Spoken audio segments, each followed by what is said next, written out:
welcome back to the second lesson of the series.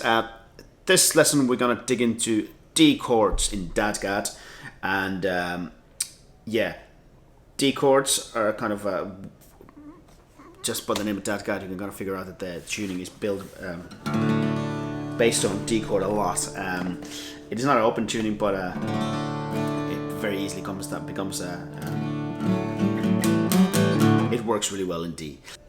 If you're watching this because you're about to dig into trying to back Irish music, I'll give you a little bit of information about that as well. A lot of the Irish traditional tunes are in different church modes, and because of this, they're not always very straight, you know, A minor or D major, and there's a lot of exceptions to those rules. And because of this, what we call the fifth chord, or some people like to call it the modal chord, which is basically not a real chord, but I don't care about that part of it. It's basically just the D and A, just the two notes, and that's where we're going to start from. So your very first chord on DADGAD requires one finger on the third string, second fret, and that is your what you call D modal or D fifth chord.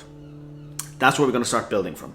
Now we make it a major by putting the third into it, which is the F sharp, and we put that on the fourth string and on the fourth fret, and that is your box standard D major chord, which I think sounds lovely. Now if you would want to sound it more like what it sounds in a standard tuning, with more high end, you can also take the F sharp from the first string and fourth fret, but I prefer this one. Now if you want to put more emphasis on the actual root note of the chord, you can add your little finger there on the fifth fret of the fifth string, and that's a pretty full sounding D chord there in my books.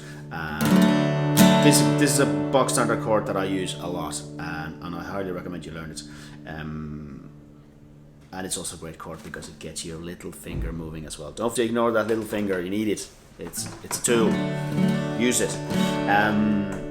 So then if you want to make it into minor, what we do is we drop that F sharp into F, which means that your fourth string, third fret, and that is a D minor chord in the first position.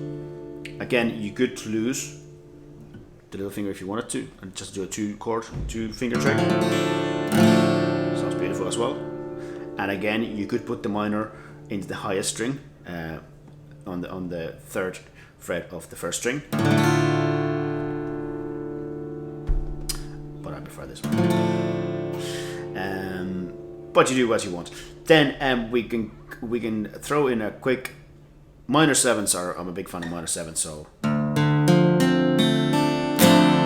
that's where we have the fifth fret of the fifth string, third fret of the fourth string, and fifth fret of the third string, and that is your minor seventh chord. You made a major seventh. That's as far as we're gonna go in the complex chords. We can continue on this, but these will get you started. Now we can move up the neck. For one of the beauties of DADGAD is that there's a lot of open chords. So say we go into here. So what we have here is the fifth string, ninth fret, and third string, seventh fret. We can make a higher version of this by moving this the fifth string ninth fret into the second string ninth fret, and this I use these both chords a lot. You can do a nice little runs around this box here, and then same here, but more on those later. So that's 2 D chords for you. You can go, if you want another modal chord, would be a very kind of probably familiar shape for anybody playing standard tuning as well. So you would put the fifth fret, fifth string, and the 7th fret on the 3rd string. I'm a pressed hub, I'm able to pull those frets and strings just by thinking. Then one more I suppose would be all the way up here. And because it's an open chord, you can play around a lot of the voicings, which strings you want in there, which you don't want in there. So if you want a high string instead of the bass string a bit higher, so we put the 12th fret of the 6th string, and then we go on the 11th fret of the 3rd string, and that gives you the 3rd note for you, which then makes it a major chord. And this chord you can then change to minor really easily by sliding that 11th fret into the 10th fret on the 3rd string, and it's a minor chord. Again, you can put any other voicing, so you can because this is the 12th fret here, and basically you can press any of these for extra flavor, because it's the same as here. So yeah, you can mess around with that. That's pretty much as high as I go. The only other one I might occasionally do is something like, somewhere like there. That's probably as far as but that's very rare. But I'll leave it there.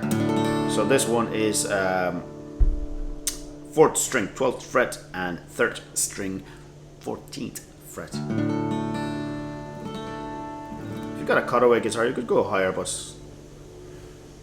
I prefer leave it there.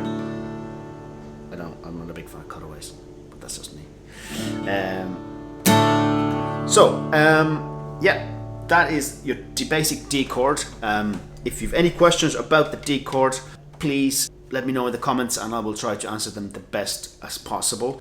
Don't ask me about other chords than the D chords, because that's going to be the next video. We're going to continue with the more chords in the next video. So watch the other video, and if you have questions about those particular chords, ask it in that video.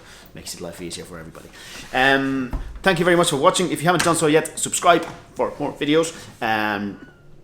And let me know if this is helpful to you in any way. And see you in the next video.